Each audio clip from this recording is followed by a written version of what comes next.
Hey guys, ഫയാദാണ്. ചെറിയൊരു ഷോപ്പിങ്ങിന് ഇറങ്ങിയതാണ്. അപ്പോൾ വിചാരിച്ചു എന്നാൽ പിന്നെ ഒരു വ്ലോഗ് എടുക്കാമെന്ന്. മഴ നല്ല പെയ്ത് തോർന്നിട്ടുണ്ട് 2 ദിവസമായിട്ട്. കണ്ടിട്ട് ഇന്നും പെയ്യില്ല എന്ന് തോന്നുന്നുണ്ട്. റോഡെല്ലാം കുഴിയായി തുടങ്ങി പലയിടത്തും. ഈ റോഡ് വഴി സ്ഥിരം പോകുന്നവർക്ക് അറിയാൻ പറ്റും ഇതിൻ്റെ മെയിൻ്റനൻസ് തുടങ്ങിയിട്ട് എത്ര നാളായി എന്ന്. ഇതുവരെ ഇത് തീർക്കാനുള്ള ഒരു നീക്കവുമില്ല എന്ന് തോന്നുന്നു കണ്ടിട്ട്. എന്നാലും ടോൾ പിരിക്കുന്നതിലൊന്നും യാതൊരു കുറവുമില്ല.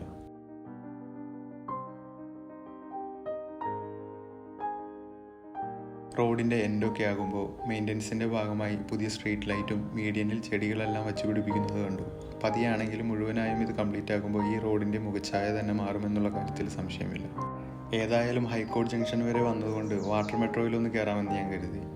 കാര്യം എപ്പോഴും ഈ വഴി പോകുമെങ്കിലും ഇതിൽ ഞാൻ ഇതുവരെ കയറിയിട്ടില്ല.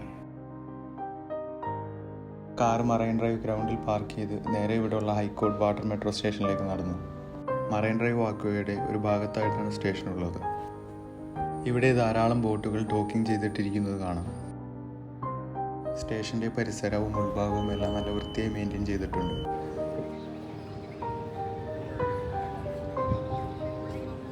ടിക്കറ്റ് എടുക്കാനായി ഞാൻ കൗണ്ടറിലേക്ക് നടന്നു.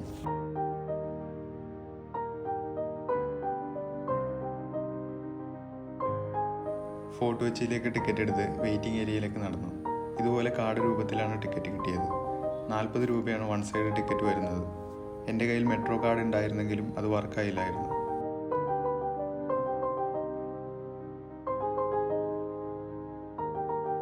ഇരുപത് ഇലക്ട്രിക് ഹൈബ്രിഡ് ബോട്ടുകളാണ് നിലവിൽ ഓപ്പറേഷനിലുള്ളത്. ഓപ്പറേഷനിലായിട്ടുള്ള റോഡ്സ് ഞാൻ സ്ക്രീനിൽ കൊടുത്തേക്കാം.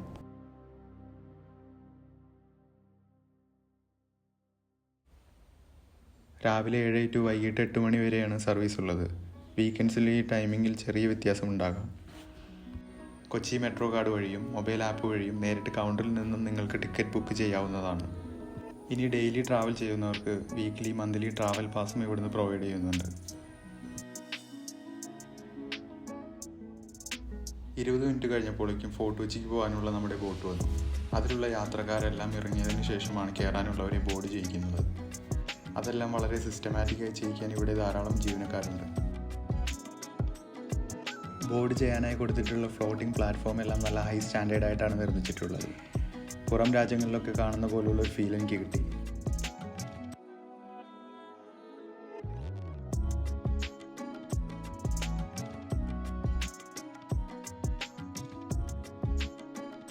സീറ്റെല്ലാം തന്നെ ഓൾമോസ്റ്റ് ഫുള്ളാണ്. കുറച്ച് പേര് നിൽക്കുന്നുണ്ടായി.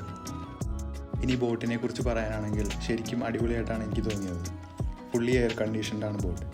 സേഫ്റ്റിക്കായി ലൈഫ് ജാക്കറ്റുകൾ കൊടുത്തിട്ടുണ്ട്. CCTV, വീൽ ചെയർ ആക്സസിബിലിറ്റി എന്നീ സൗകര്യങ്ങളുണ്ട്. ഇത്രയും ചീപ്പായി കൊച്ചി കായലിലൂടെ കാഴ്ചകളൊക്കെ കണ്ട് സഞ്ചരിക്കാവുന്ന ബെസ്റ്റ് ഓപ്ഷൻ വേറെ ഇല്ല എന്ന് തന്നെ പറയാം. കൊച്ചിയിൽ ടൂറിസത്തിൻ്റെ ഭാഗമായിട്ട് പ്രൈവറ്റ് കമ്പനികൾ നടത്തുന്ന വേറെയും ധാരാളം ബോട്ടിംഗ് സർവീസ് അവൈലബിൾ ആണ്. സൈറ്റ് സീയിങ്ങിന് ഇതാണ് ബെസ്റ്റ് എന്നാണ് എനിക്ക് തോന്നിയത്.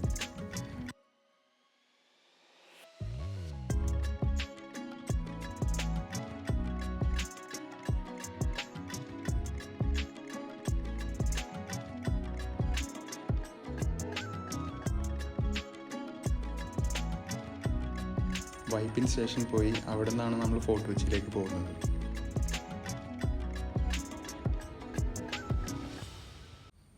പോകുന്ന വഴി ബോൾഗാട്ടി പാലസ്, വല്ലാർപാടം കണ്ടെയ്നർ ടെർമിനലെല്ലാം കാണാൻ സാധിക്കും. കണ്ടെയ്നറുകൾ ഷിപ്പിൽ നിന്ന് അൺലോഡ് ചെയ്യുന്നത് കാണാം.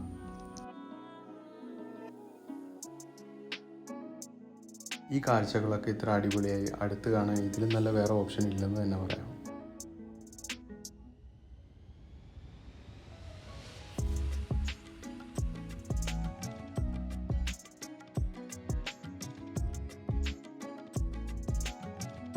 ധാരാളം ഫിഷിംഗ് ബോട്ടുകൾ പോകുന്നത് കാണാം.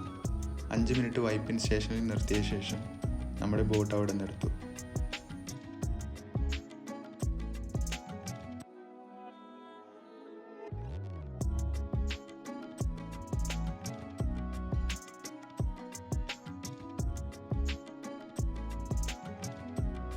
ഫിഷിംഗ് ബോട്ട് അടുത്തൂടെ പോകുമ്പോൾ ആ ഓളത്തിൽ ചെറുതായി നമ്മുടെ ബോട്ടൊന്ന് ആടുന്നുണ്ടായി.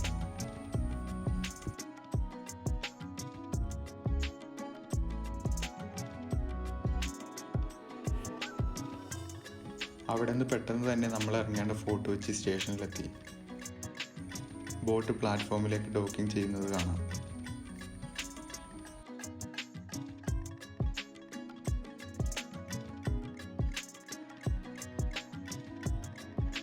ഫോർട്ട് കൊച്ചി എന്ന് കേൾക്കുമ്പോൾ നമ്മൾക്ക് പെട്ടെന്ന് ഓർമ്മ വരുന്ന ഐക്കോണിക് ചീനവല സ്റ്റേഷനടുത്തായി ഒരുപാട് കാണാൻ സാധിക്കും. അങ്ങനെ സ്റ്റേഷൻ്റെ അകത്തേക്ക് ഞാൻ നടന്നെത്തി. ചെറിയൊരു സ്റ്റേഷനാണ്.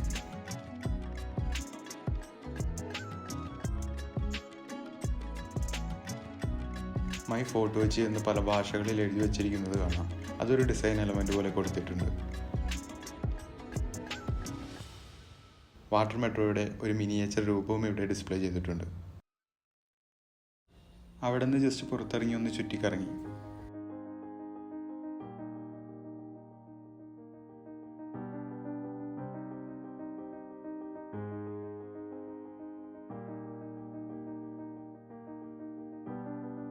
തിരിച്ച് സ്റ്റേഷനിൽ വന്ന് 5 മിനിറ്റിനുള്ളിൽ തന്നെ അടുത്ത ബോട്ടും കിട്ടി.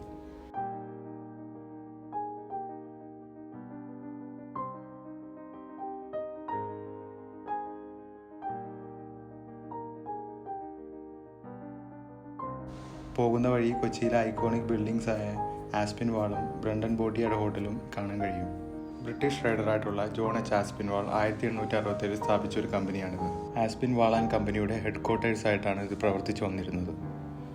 ഇവർ സ്പൈസ് ട്രേഡിങ്ങും കൊമേഴ്ഷ്യൽ ആക്ടിവിറ്റീസും ചെയ്തിരുന്നു. പിന്നീട് ഇതൊരു കൾച്ചറൽ ലാൻഡ്മാർക്കായി മാറുകയായിരുന്നു. Kochi Muziris biennale, international art exhibition എല്ലാം ഇപ്പോൾ ഇവിടെയാണ് നടത്തി വരുന്നത്. ഈ കാണുന്ന ഹോട്ടൽ ഒരിക്കൽ ഷിപ്പ് യാർഡ് ആയിരുന്നു എന്നുള്ളത് കാണുന്ന ചിലർക്കെങ്കിലും അറിയാമായിരിക്കും. The Brunton boat yard. George ബ്രണ്ടനും മകനും ചേർന്ന് 19th സെഞ്ച്വറിയിലാണ് ഇവിടെ ഈ ഷിപ്പ് ബിൽഡിംഗ് ഫെസിലിറ്റി ആരംഭിക്കുന്നത്. ബ്രിട്ടീഷ് കൊളോണിയൽ കാലഘട്ടത്തിൽ ഇന്ത്യക്ക് സ്വാതന്ത്ര്യം കിട്ടിയതിനു ശേഷം ഈ യാർഡ് ഇന്ത്യൻസ് ടേക്ക് ഓവർ ചെയ്യുകയും പിന്നീട് 1990-ൽ ഹോട്ടലാക്കി മാറ്റുകയാണ് ചെയ്തത്.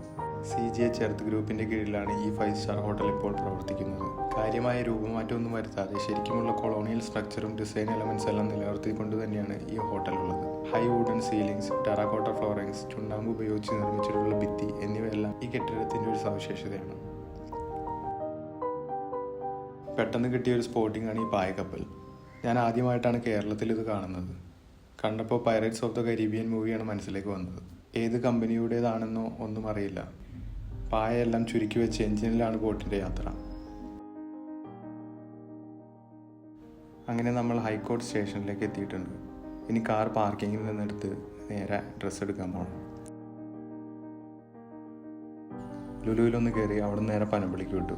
പനമ്പള്ളിയിൽ Shifu momos one of my favourite സ്പോട്ടാണ്. അവിടുന്ന് ഒരു അഫ്ഗാനി മൊമോസും മാച്ച ബബിൾ ടീം ഓർഡർ ചെയ്തു. ഞാനിവിടെ എപ്പോൾ വന്നാലും ഓർഡർ ചെയ്യുന്ന 2 ഐറ്റമാണിത്. അങ്ങനെ ഫുഡൊക്കെ കഴിച്ച് അവിടെ തന്നെ അടുത്തുള്ളൊരു ഷോപ്പിൽ നിന്ന് പെർഫ്യൂം വാങ്ങി അവിടെ നിന്ന് ഇറങ്ങി. അപ്പോൾ വീഡിയോ ഇഷ്ടമായി ചാനൽ എന്തായാലും സബ്സ്ക്രൈബ് ചെയ്യുക, വീഡിയോ ലൈക്ക് ചെയ്യുക. അപ്പോൾ അടുത്ത വീഡിയോയിൽ കാണുന്നവരെ ബൈ.